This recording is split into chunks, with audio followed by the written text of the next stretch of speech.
Apa yang Bapak saksikan misalnya dengan pidato Pak Prabowo yang begitu semangat berapi-api, kurang lebih 50 menit itu, ada banyak hal yang penting disampaikan dan kemudian mendapat apresiasi dari publik. Pak Mahfud melihat apa yang agak spesifik yang dicermati oleh Pak Mahfud sebagai hal yang sangat penting. Atau sesuatu yang kira-kira Pak Mahfud melihat ini seorang presiden yang akan memimpin kita dan merasa senang dengan pernyataan itu. Apa Pak? Pertama, masalah titik berat perjuangannya yang di situ ada kata untuk kepentingan rakyat. Itu inti dari demokrasi kan, kepentingan rakyat. Itu sudah dikatakan. Lalu yang kedua, banyak pernyataannya yang sangat bagus ya. Pemberantasan korupsi, penegakan hukum. Kita harus melihat realitas, jangan terlalu percaya pada angka-angka statistik dan seterusnya.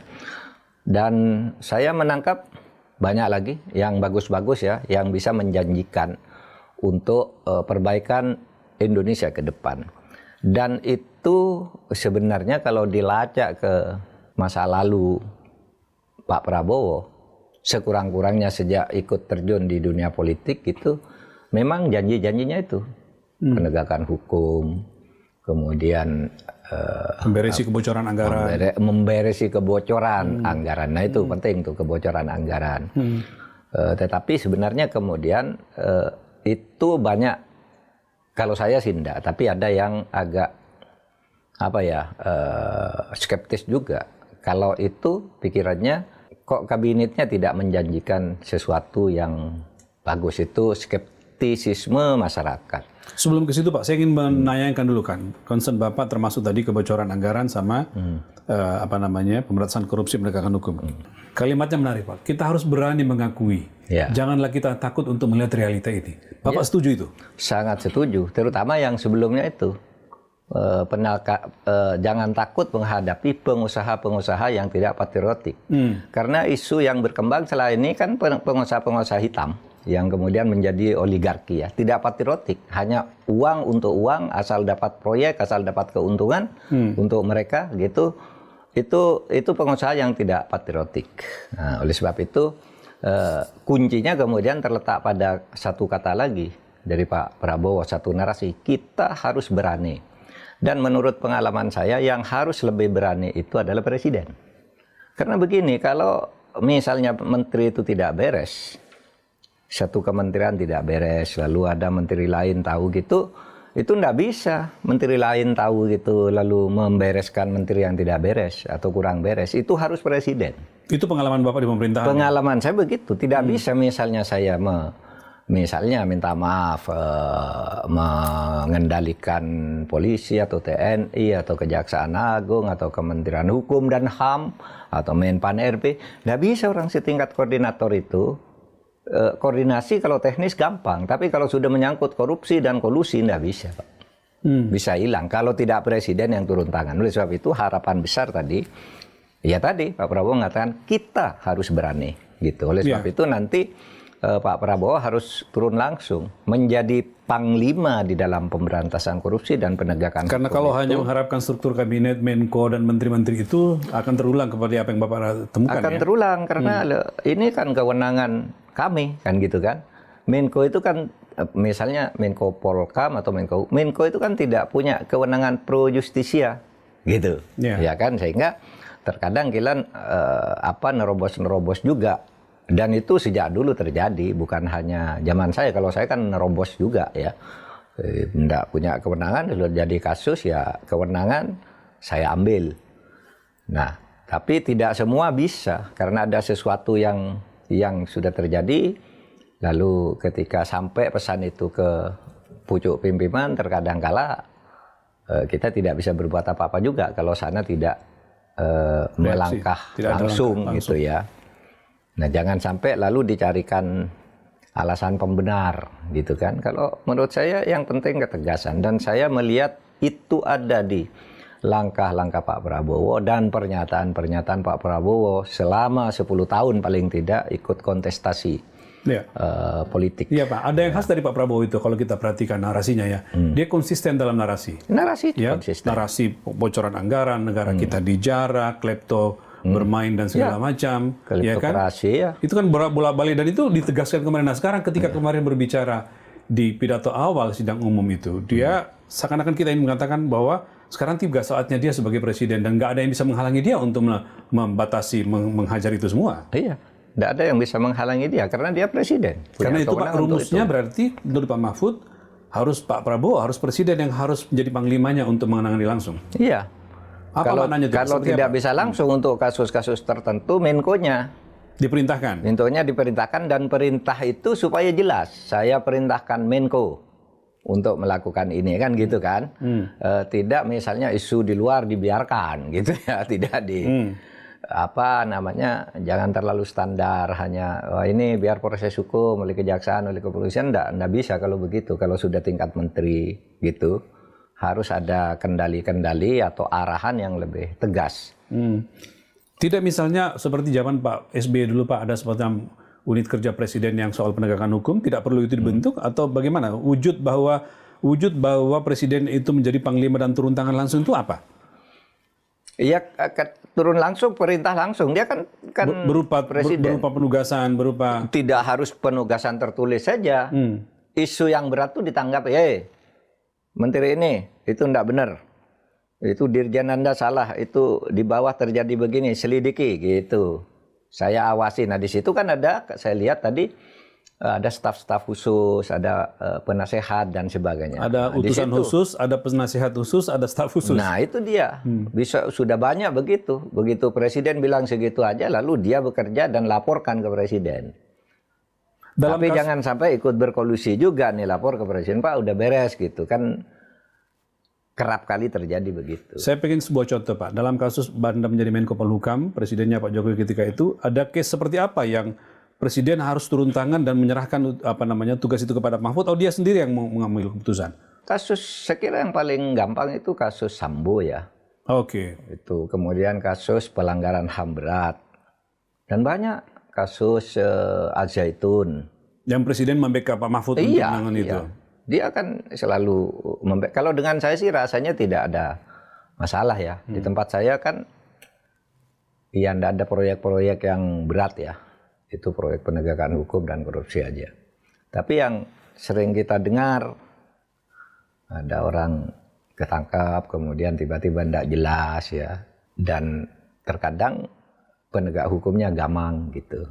Nah, itu tidak usah disebut lagi lah, udah banyak disebut ya. Gamang itu dalam artian, ya mungkin presiden ingin membiarkan itu, tidak ingin terlibat langsung gitu kan Pak? Bisa bermana begitu? Enggak, terkadang kalau ketemu itu arahan lurah udah gitu. Terkadang ya, ada yang begitu. Pak, udah Pak berhenti di sini, itu adalah arahan lurah gitu.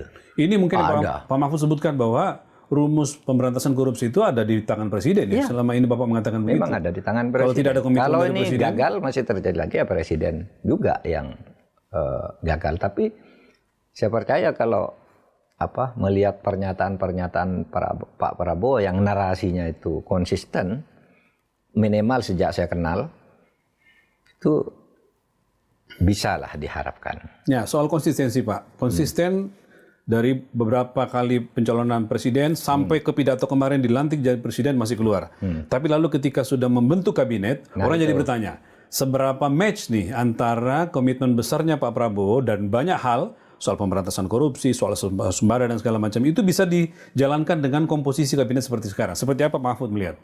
Pertama saya mulai dulu dengan pengangkatan menteri dan seluruh badan yang sudah dibentuk itu adalah hak prerogatif presiden untuk melaksanakan apa-apa yang sudah dijanjikan dan diprogramkan. Itu satu, betul. Jadi kita tidak boleh sekarang ini kan banyak, wah ini kabinetnya tidak benar, ininya terlibat korupsi dan sebagainya. Udah itu hak. Sejauh terlibatan korupsi itu baru belum diputus oleh pengadilan, itu memang presiden punya hak prerogatif. Jadi kalau saya tidak punya komplain keberatan sama sekali terhadap semua yang diangkat itu hak presiden.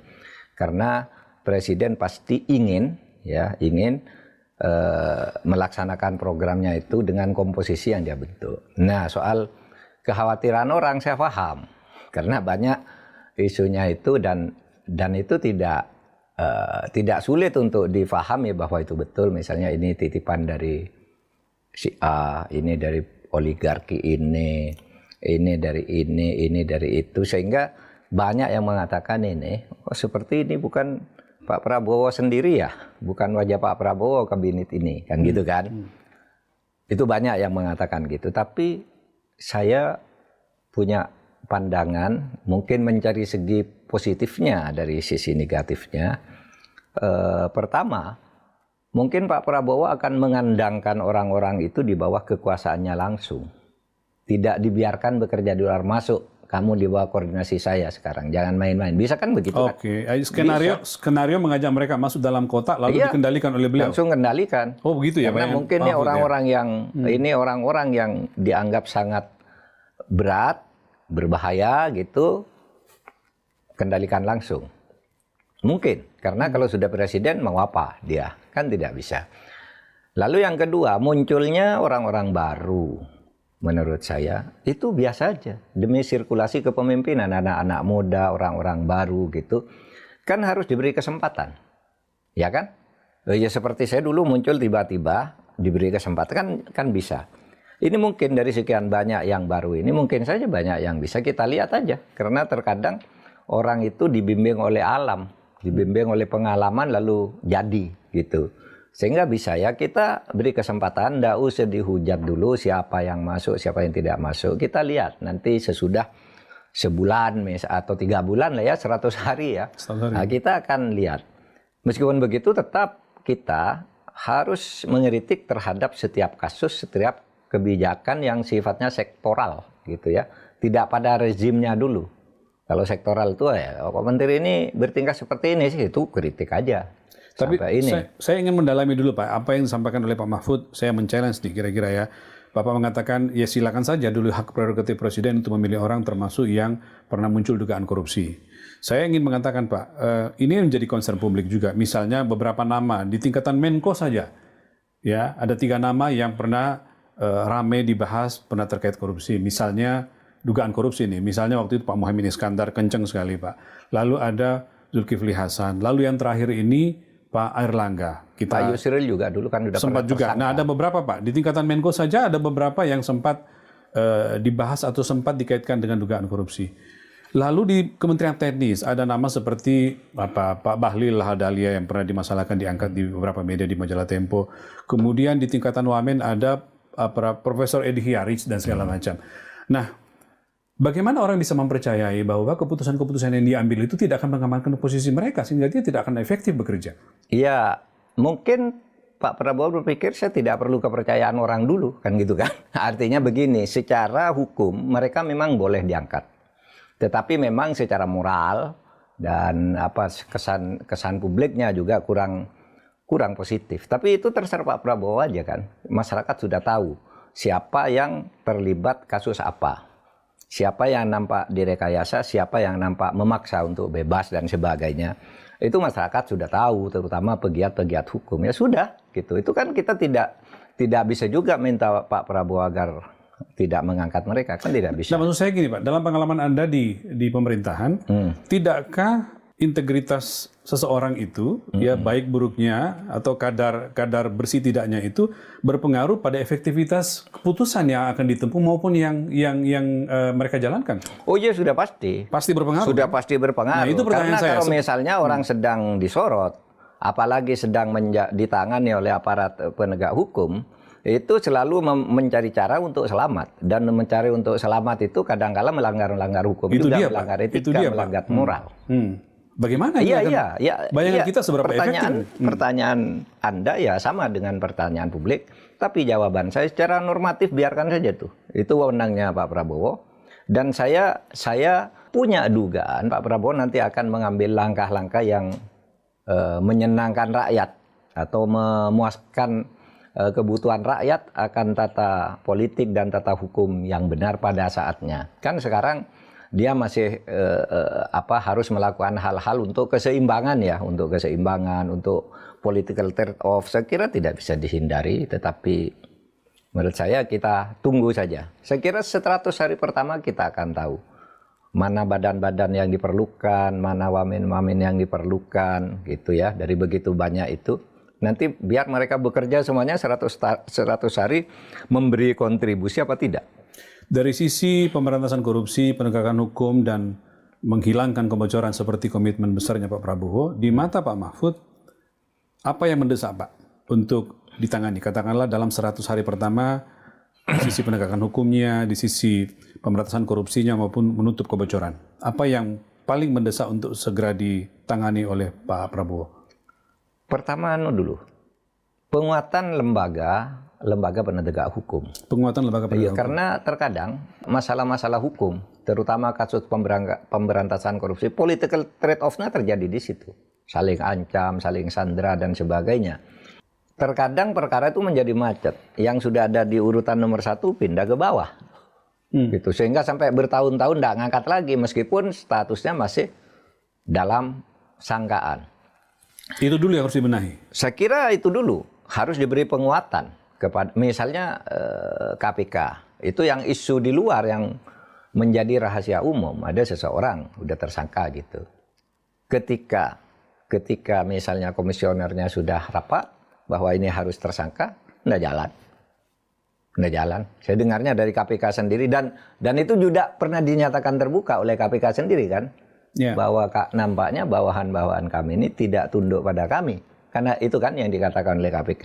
Dalam konteks tadi Presiden harus turun tangan, berarti Presiden harus mengatakan bahwa tidak boleh di antara Anda yang menghentikan sesuatu yang secara hukum harus di-follow up. Gitu menghalang-halangi. Dan itu harus dimulai juga penataan institusinya. Dan pimpinannya, pucuk pimpinannya. Lalu saya kira ada 3 tempat yang sangat penting ya di sini. 1 KPK, yang kedua Kejaksaan Agung, yang ketiga Polri. Itu supaya betul-betul diawasi oleh Presiden untuk tidak memain-mainkan hukum. Karena seperti yang dikatakan oleh teman-teman guru besar di Jogja itu, sekarang tuh backup terhadap korupsi itu sampai langit ke-7. Ya Pak Fahmi Radi mengatakan waktu itu ya. Langit ke-7. Hanya Presiden yang bisa ini. Kalau bukan Presiden tidak bisa. Karena kalau antar menteri itu masing-masing punya kewenangan berdasar undang-undang sendiri-sendiri. KPK punya undang-undang KPK, Kejaksaan Agung punya undang-undang Kejaksaan, Polisian undang-undang Polri. Yang semuanya, kami melaksanakan undang-undang, tidak boleh dicampuri. Yang boleh mencampuri mereka Presiden. Karena Presidenlah sebenarnya yang memanggul tugas undang-undang itu. Yang lain itu kan membantu Presiden. Bagaimana menerjemahkan itu Pak? Ya besar sekali berarti yang Memang besar, tapi hanya perlu keberanian. Apa? Kalau seorang presiden, kamu gini, memang besar. Tapi harus perlu keberanian. Oleh sebab itu diangkatnya staf-staf khusus itu atau penasehat khusus itu saya kira diberi fungsi itu. Jangan sekedar nama saja, tetapi dia harus ada target KPI-nya yang jelas apa yang harus dihasilkan. Yang penting semuanya itu sesuai dengan kekhususan tugasnya sampaikan ke Presiden, dan Presiden harus melihat itu secara sungguh-sungguh. Tidak sulit sih menurut saya kalau orang jadi Presiden. Menurut saya ya, tapi begitu ya. Saya tidak tahu yang faktanya, karena kan ada masalah-masalah politik, masalah macam-macam lah, masalah keluarga, masalah oligarki dan sebagainya, banyak lah. Nanti kita lihat. Saya melihat pidatonya Pak Prabowo. Saya kira ini pidato presiden yang terbaik sepanjang sejarah reformasi. Oh ya? Ya, menurut saya ya, pidato terbaik. Dari sisi pidatonya? Dari sisi pidatonya. Iya banyak. Ya, ada pidato tuh yang berisi janji yang bagus. Ada yang kadang-kala pidato berisi harapan moral kan. Saya melihat ini ya yang terbaik. Berarti ya semua baik lah, tapi ini yang terbaik menurut saya, tegas titik-titik. Tinggal pertanyaannya kemudian seberapa dia bisa mencapai itu. Implementasi kebijakan di kabinetnya bisa mencapai janji-janji itu ya? Iya. Masalahnya bisa terjadi di kabinet karena terlalu gemuk itu tadi. Itu dia Pak. Meskipun saya katakan ya itu Pak Prabowo pasti sudah menghitung lah. Dia kan orang sangat pinter. Menurut saya Pak Prabowo itu bukan orang pinter, tapi lebih dari pinter untuk mengetahui hal-hal itu. Dia pinter menyiapkan itu, tapi tindakan tegas. Tapi ketika penyusunan kabinet harus ada akomodasi yang harus dilakukan, kan kelihatan Pak, politik akomodatif itu yang kemudian membuat menjadi setahun pertama mungkin akan sulit bekerja. Nah itulah yang saya katakan. Ini mungkin strategi awal. Iya kan? Untuk dikandangkan dulu, untuk dikanalisasi dulu setiap aspirasi kekuatan politik, kanalisasi dulu, letakkan di bawahnya dulu, treatment dulu lah. Nanti sesudah itu baru bertindak. Makanya saya katakan 100 hari pertama itu akan kita bisa melihat arahnya. Dan kita, ya mari kita, masyarakat sipil, kampus-kampus bantu ini agar Pak Prabowo menemukan kanal-kanal yang tepat untuk menyalurkan demokrasi dan penegakan hukum ini secara benar. Dan itu hanya perlu dukungan masyarakat saja kalau dari luar pemerintahan. Kalau di dalam hanya perlu keberanian Pak Prabowo. Yang lain tidak penting. Menteri itu teknis sekali. Kalau untuk menghantam itu hanya presiden.